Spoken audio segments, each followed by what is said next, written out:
इस वीडियो में हम जो हमारी ट्रांसमिशन लाइन होती है उसकी जो वोल्टेज ड्रॉप होती है उसके बारे में बात करने वाले हैं कि आखिर जो हमारी ट्रांसमिशन लाइनें होती हैं उनमें वोल्टेज ड्रॉप हमें देखने को क्यों मिलता है, उसके क्या क्या कारण होते हैं। तो चलिए शुरू करते हैं अपनी इस वीडियो को। तो देखिए, जो हमारी ट्रांसमिशन लाइनों में वोल्टेज ड्रॉप होती है उसके मेनली 3-4 कारण होते हैं, जिनमें सबसे पहला कारण होता है हमारा लोड। अब लोड में हमें देखना है जो हमारा लोड होता है वो किस टाइप का है। जैसे कि आप जानते होंगे जो हमारे लोड होते हैं वो 3 प्रकार की होती है। एक हमारा रेजिस्टिव लोड होता है, एक कैपेसिटिव लोड होता है और एक हमारा इंडक्टिव लोड होता है। अब यहाँ पे जो कैपेसिटिव लोड होता है उसकी वजह से आपको हाई वोल्टेज देखने को मिलेगी। अगर आपका जो लोड है उसमें मैक्सिमम कैपेसिटिव लोड है तो यहाँ पे आपको हाई वोल्टेज देखने को मिलती है, जबकि यहाँ पे जो हमारा रेजिस्टिव लोड होता है उसके कारण यहाँ पे आपको लो वोल्टेज देखने को मिलती है। जबकि जो हमारा इंडक्टिव लोड होता है उसके कारण हमें जो वोल्टेज डाउन देखने को मिलती है वो बहुत ही ज्यादा वोल्टेज डाउन देखने को मिलती है। तो एक कारण ये हो गया हमारी वोल्टेज डाउन होने का। आगे बढ़ने से पहले दोस्तों, अगर आपने हमारे चैनल को सब्सक्राइब नहीं किया है तो आप हमारे चैनल को सब्सक्राइब कर सकते हैं ताकि इलेक्ट्रिकल की ऐसी ही वीडियो आपको देखने को मिलती रहे। दूसरा कारण भी हमारा लोड से ही जुड़ा है। अगर जो हमारी ट्रांसमिशन लाइन है उसके ऊपर लोड बहुत ही ज्यादा होगा तो इसकी वजह से भी हमें जो वोल्टेज है उनमें ड्रॉप देखने को मिलेगा। यानी यहाँ पे लोड ज्यादा होगा तो हमें वोल्टेज डाउन देखने को मिलेंगे।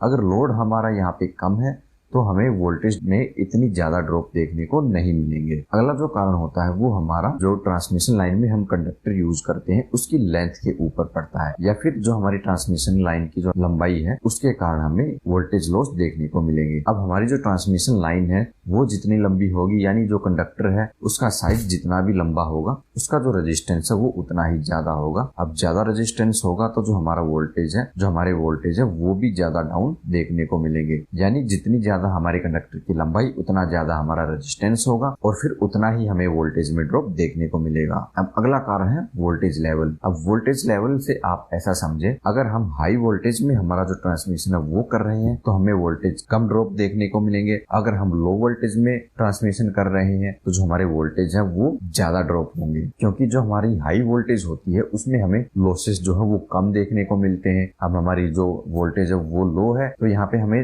वोल्टेज का ज्यादा लॉस देखने को मिलेगा। इसीलिए हमारी यहाँ पे लो वोल्टेज में ज्यादा वोल्टेज ड्रॉप होते हैं हमारी हाई वोल्टेज के मुकाबले। तो उम्मीद है ट्रांसमिशन में जो लो वोल्टेज होती है या फिर वोल्टेज ड्रॉप होते हैं ये क्यों होते हैं, इनके बारे में जान के आपको बहुत कुछ सीखने को मिला होगा। इससे जुड़ा अगर आपका कोई भी सवाल है तो आप हमें नीचे कमेंट में पूछ सकते हैं। हमने आप सभी के लिए house wiring, motor starter, MST, electrician, AC repairing, BMS, facility management से रिलेटेड कुछ ई बुक बनाई है। जो ई बुक आपको बहुत कुछ सीखने में मदद करने वाली है और इनकी कीमत भी हमने बहुत ही कम रखी है। तो ऐसे में अगर आप इन सभी टॉपिक के बारे में सीखना चाहते हैं तो आप हमारी ई बुक बहुत ही सस्ती कीमत में खरीद के आप बहुत सारी जानकारी ले सकते हैं। इसके अलावा इलेक्ट्रिकल से जुड़ी अगर आप और भी वीडियो देखना चाहते हैं तो इसके लिए आप हमारी लेफ्ट वाली और राइट वाली दोनों वीडियो देख सकते हैं।